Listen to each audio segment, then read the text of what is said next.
So this week we're going to learn about education.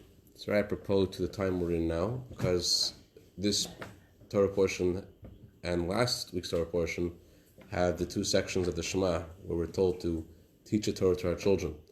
And also tomorrow night is the 75th anniversary of the passing of the Rebbe's father, Rabbi Yitzchak, who had Meshir's Nefesh to teach Torah in the hard times in Stalin's Russia. There was a Jew who was very blessed, lots of money and influence, and the Rebbe's brother-in-law, Rabbi Garari, he asked this gentleman if he would do him a favor. Do me a favor and help me collect funds for the yeshiva. So this gentleman, he was more of the giving side than the collecting side. He wasn't really interested in helping. So Rebbe's brother-in-law said, I have a deal. I'll make a deal with you. You help me out, and I'll get you an audience with the Rebbe, and I'll tell the Rebbe that, and the Rebbe will grant any request you have. So he wasn't a foolish person. That sounds like a pretty great opportunity. So he said, okay, I could ask the Rebbe for anything I want. I'll do fine. What do I need to do? Where do I sign up? So he does the favor. He helps him out, and okay, I did my part of the bargain. I want to have this audience with the Rebbe. You promised I could ask the Rebbe for anything. Okay, imagine, you get the golden ticket. You can ask for anything you want. So he comes to the Rebbe, and the Rebbe has a sort of smile like, "What would you like?" And he says he had this ship that he invested in with his friends, and the ship sank, and it's a lot of money, and it's really hard, and he's borrowed money to invest in the ship, and he has to pay, and the Rebbe said, when you have an opportunity to ask for a bracha, you have to be intelligent to know what to ask for. So, what should you ask for? You should ask for your children. That's the greatest blessing. All other blessings are insignificant. So you right away realize, okay, that's what I want. I want a bracha from the chinuch for my children, and the Rebbe gave me a bracha for education of children. That's the number one bracha. The number one bracha of all brachas is that our children should be the way they're supposed to be. There has always been an emphasis by the Jewish people to study. People call us the people of the book, right? Because there's an emphasis to learn. There is a obligation to put tzitzis on a child when they're approaching 3 years old, to make them wear a kippah, to tell them to say brachas. But besides the mitzvah of chinuch, of educating a child to do the right thing, there's a biblical obligation to teach the child Torah. Besides getting them used to all the mitzvahs, that's a rabbinical obligation. The Chachamim are the ones who instituted this idea of getting children used to the rituals of Torah. But the Torah itself says, Vishinantam levanecha, teach the Torah to your children. So the question is, why is that so important? Why is teaching the most important thing? You would think that to get the children used to keeping the rituals, that they should observe them, they should do them. Why is there such an emphasis on study? There's a professor in Israel who was interviewed about this interesting phenomena of Israeli and Jewish Nobel Prize winners. Basically, it comes out that the Jewish people make up less than 1% of the world population, and yet about 22% of all Nobel Prize winners were Jewish. So what that means is basically if you take 1,000 people, put them into a room, chances are that you'll have 2 of them that are Jewish, and 227, if you have 1,000 of them, if you put 1,000 Nobel Prize winners in a room, 227 of them will be Jewish. Per capita, that doesn't make any sense. So this professor, the shalom, he said that it has to do with emphasis of the Jewish people on study. We're always telling Jewish mothers, to light Shabbos candles, what do they ask God? Our children should be knowledgeable, they should know the Torah, they should be chacham, they should be wise. There was a couple that hired this babysitter, and they knew that their child's hard to get to fall asleep. And they come back, and they're not knowing what to expect. Will the baby still be awake or won't be awake? They come to the living room, and the baby the bassinet is on top of the Gemara on the living room table. So the babysitter said, "Well, my father, when he comes home, he right away takes out a Gemara and he sits there for 2 minutes until he falls asleep in the Gemara. So I figure, it works for my dad. It may work for the baby. I wouldn't try it at home." In 1840 in England, they did a survey in order to make your marriage license, your marriage documents to be accepted. You had to sign, but 50% of the people, instead of signing, they would just X marks the spot. They didn't know how to sign their name. And by the Jewish people, there never was such 180 years ago, not such a long time ago. And yet the Jewish people, there was never such a time. There was always an emphasis of study. And that's how this professor explained why we've so many Nobel Prize winners and why we're so educated, because the Jewish people have always emphasized a Jew is someone who studies Torah. Jews, we're always talking about that. In fact, the Gemara says that there's several questions that a person is asked at the end of their life. According to one opinion, there's 6 questions that you're asked, and 3 of them have to do with Torah study. Did you set times for Torah study? Did you delve deeply into the Torah study? Did you try to figure things out in the Torah? There are other questions also, but 3 out of 6 are about Torah study. And the question is, why is that so important? Why isn't it enough just to get into the rhythm of observing the Torah? Why is study the main thing? Especially, it's not something that parents have patience for. You could tell your child, let's go to shul, sit down and say Aleph Beis. But not so many parents have the patience to sit down with their child and tell them a story and teach them a nigun and to talk to them and to explain to them and the question is, why is that the thing? Why is that the obligation that the Torah says, not just to get your children to do stuff, not just chinuch in the sense of do practice, but studying and learning with them. The Gemara says that there was a man named Rabbi Chia, and if not for him, the Torah would have been forgotten. Who was this Rabbi Chia? The Gemara says that Rabbi Chia, he planted seeds, and with the seeds grew. He planted flax, and he made nets, and with the nets he caught deer, and with the deer he made parchment, and on the parchment he wrote Torahs. He wrote five books of the Torah on 5 different books. And he went to a village, and he went over to his child, I'm going to teach you the book of Bereshis. And then taught another child the book of Shemais, and the third child the book of Vayikra. And then he told each child, you teach, Bereshis, teach this Bereshis to the other guy. And that, because of him, the Torah was not forgotten, because of Rabbi Chia. So, the Gemara says about him astonishing things that doesn't say about anybody else, about his portion of the world to come, because what was his life about? It was about teaching the Torah. In the Shema, we say every day, it says, teach the Torah to your children, and then it says, you should put on tefillin. And tefillin is not just one example of the mitzvahs, but first it says Torah study, then it says tefillin. That's in the first section of Shema.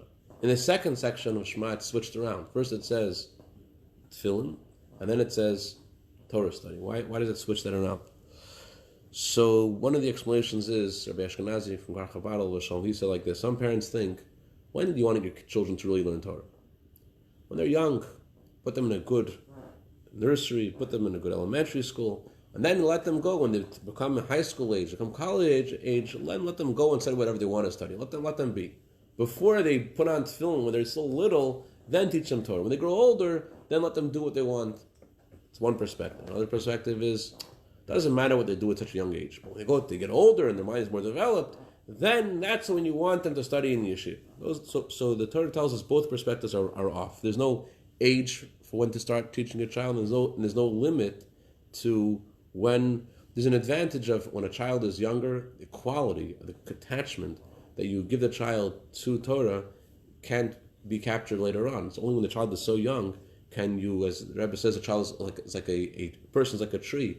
And the child is like a seed, and the tiniest change in the seed affects the whole way the tree will grow, and how that child will treat his own children, how that tree will grow up, and the fruit that'll come out of that tree. So the in regards to quality, you have the most impact on the child when they're younger. On the other hand, in quantity, when the child grows older and his mind develops, that's when he can really absorb so much more Torah in a deeper way. So the Torah tells us Torah begins before tefillin when they're very young, and Torah continues after tefillin. Don't think that there's a certain age to teach the child Torah. There's an interesting nuance in the way the Torah presents the mitzvah of teaching Torah. Torah says, teach them to your children. Then it says, study Torah yourself. Why does it say it like that? First it should say, you have to study Torah. Not only should you study Torah, you should teach it to your children. Well, it doesn't say it that way. It says, teach it to your children, and you should also study Torah. Why does it present that? Why is it presented that way? Because the only way to how do you teach someone to be a gentleman? Sure. To be a gentleman. If you're a gentleman, they come to be a gentleman. If you go to your child and you tell your child A, B, and C, that they're not going to hear you. They learn from what you do. You tell your child that you have to be honest. Honesty is so important, and then you take them to Disneyland. Tell them that you're 9 years old, because 10 years old the prices are $30 more. So you've lost the whole education in those $30. You spend a few $1,000s to put them into a Jewish school, and then you've lost it in the $30 that you got off of Disneyland ticket. So, in order to teach a child Torah, in order that the child should want to learn Torah, it's by the parents exemplifying that they themselves love Torah. They learn Torah themselves. The child sees, Torah is important. It's not by what children don't necessarily hear us when we tell them anything. You ever notice in Charlie Brown, the cartoons? Whenever the adults are speaking, how do the adults sound? You ever? Why? Because children can't hear adults talking. There's a so how does a child learn? So Torah says v'shinantam levanecha. When you'll study Torah yourself, that's how your child will learn. You want to know how to v'shinantam levanecha. You want to know how to teach your child. V'dibartavam. Then you should speak about the Torah. When should you speak about the Torah? When you're at home, when you're going on the road, when the child sees that that's what you're doing, that's how you'll impact the child. But a similar thing about the mother of Shimshon, mother of Samson. Torah says that God told Chanoch,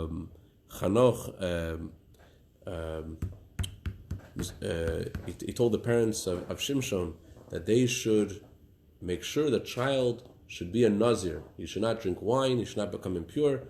And then God told his mother, Shimshon's mother, you should not drink wine. Why shouldn't she drink wine? She wasn't a Nazir. Because in order for Shimshon not to drink wine, it starts with his mother. She had to do the same thing for that to happen to the child. But again, the question is, why is knowledge so important? Observance is the main thing, it would seem. In the American Jewish University, when it first began, they used to have the 75 students who come from all over America to the AJU in the summer, and to the best students, they would bring them here, Jewish students, so they would become, hoping that they would learn to be Jewish leaders. And they used to invite Rabbi Kunin to speak to them. There was usually they would put him at the end, after all other important people would come and speak. Then let's get the Hasidic guy to say something too. But one year they had all these liberal students, so the dean of the AJU called up Rabbi Kunin and says, "You got to come here and you got to start. You got to break the ice." Rabbi Kunin comes to the dining room and he starts off with teaching the students Kol Bayar. You know Kol Bayar, the niggin of the Shmuel Zayda. Shmuel Zayda's famous niggin is that a father's lost there's a voice in the forest. My children, what's the voice in the forest? A father's looking for his children. So during this niggin, one of the boys ran out, and this boy was the most antagonistic and the most spoke in the most heretical way the whole time. And this guy was out. He ran outside. He's all emotional. What happened? This boy, his Zayda, had taught him this niggin. And he told him, this niggin will be useful for you. Never forget this niggin. And he always wanted to remember this niggin, but no one knew the niggin. And then, in that lunchroom that day, he heard the niggin. There's something that you get from observance, but then the goal of education is to light up the child. What does it mean, light up the child? The child should love the Yiddishkeit. That it should be something that they want, that it's something that nourishes them, that they appreciate. We forget what chinuch is about because we're so busy with life and we do this, do that. So you have no time to focus on on the child and what we're trying to give the child. It's not about the child should do something. What's chinuch mean? Chinuch means that the child should have pride in being Jewish. That they should love Torah. They should love mitzvahs. It should be something that they have respect for, and they have pride, and they have a feeling for. That's what education means. It's not about they should do stuff. It's about education means you want the kid, not why is the kid going to shul? Because Tati wants him to go to shul. What have you accomplished? So when Tati's not there, so he's not going to go to shul. That's not. What does the Torah say? Educate the child, so even when he gets older, he won't leave the path. How do you educate him? It's interesting. The Torah talks about the inauguration of the altar. What does the Torah say? Each of the leaders of the tribes had to give a gift to God. The word for inauguration is the same as the word for education. Chinuch is also the word used for the inaugurating the temple and for teaching children. So the Torah is telling us, the Alter Rebbe says, education has to do with gifts. The child learns Torah, you give them a gift. The child learns Torah, you show them more love. The child's learning Torah, wow, my child's learning Torah, this is so exciting. That's what education really means. Education is not about them knowing stuff. It's about them feeling stuff. It's about them feeling this is valuable to me. I want this. That's what you're trying to do. You're not trying to get them to do stuff. You're trying to get them to be someone. We know Avram Avinu recognized Hashem when he was how old? Anybody know? 3. But the Rambam, actually, it's in today's section of the regimen of 3 chapters a day of Rambam. The Rambam writes that Avram Avinu recognized Hashem at the age of 40. And the Ravid asked a question, the Rambam, everybody knows that Avram recognized Hashem at the age of 3. Why are you saying 40? In fact, the word, it says in the Torah, Ekev, Avram recognized Hashem. Ekev means the heel of Avram, or recognized Hashem, which the word heel is equal to 172. Avram recognized Hashem for 172 out of 175 years of his life, so why are you saying 40? So the Rebbe once explained, yeah, Avram recognized Hashem at the age of 3. But this recognition he had of Hashem, was it him, or was it something that he just did? Was it part of him? So at the age of 40, the recognition he had at 3 became him, became one with him. It started at 3, but it developed. So what direction are our kids going? Are they going closer to it or farther from it? You may get the kid, when you win the battle, and the kid will say the bracha. You may win the battle, and the kid will daven. But are you winning the war? Are you capturing his heart? Or are you just getting him to do something? It says in Gemara that those who are knowledgeable in Torah, those who are Tamil Chachamim, the fire of hell cannot touch them because they are their body is fire, their body is Torah. And then the Talmud says, and also those who are not knowledgeable in Torah, they also will not be affected by the fire of Gehenna. Why? Because even those who were the greatest sinners of Israel are full of mitzvahs like a pomegranate. So the Rebbe asks, why 2 analogies? By the wise men we say their body is fire, and by the ignorant people, the Talmud says they're full of mitzvahs like a pomegranate. Why do we switch analogies? Why don't we say their body is fire too? Because they do so many mitzvahs. And the answer is, if you're ignorant, so then you're like the pomegranate, where there's seeds and then there's a pomegranate. It's not you. You may do a lot of things, but you identify with it. Mitzvahs are things that you do, but is it yourself? Is it how you think? Is it how you feel? Or is it just something that you're doing? By educating someone, by giving them knowledge, there's a Jewish custom. Jewish custom is that when a mother needs to, the Rebbe said this, that when a mother needs to entertain her child, instead of taking out bingo and the hokey pokey and whatever it may be, a Jewish mother tells a child the story of Torah. That why? Because the mother wants to fill the child up with something good. By the way, just a plug for this website I just found called jewishbedtimestories.com. Great stories. Also someone from Worcester, of course. Where all wisdom comes from Worcester. Anyway, so it's just fantastic. You have great stories from all subjects from Rabbi Zalman Phillips. Anyway, so that's what the Torah is telling us. by saying that the Torah scholars, their body is fire. Because they have knowledge, it makes the Torah is them, as opposed to someone may do a lot of mitzvahs, but it's not them. And that's what education means, to give it to the child, to make the child have ownership of it, and to make him excited about it, so that it's their own thing, not just that there's something that they do, but something that they are. That's all I wanted to share tonight. Any questions, comments, criticism, tomatoes? Thank you for the bedtime stories website. Sure, you found it already? Sent it to Because she was not sick. What else? It's hard as a mom to make steady ritual. At some point they're the same thing. You have to do it every day, so it becomes a ritual.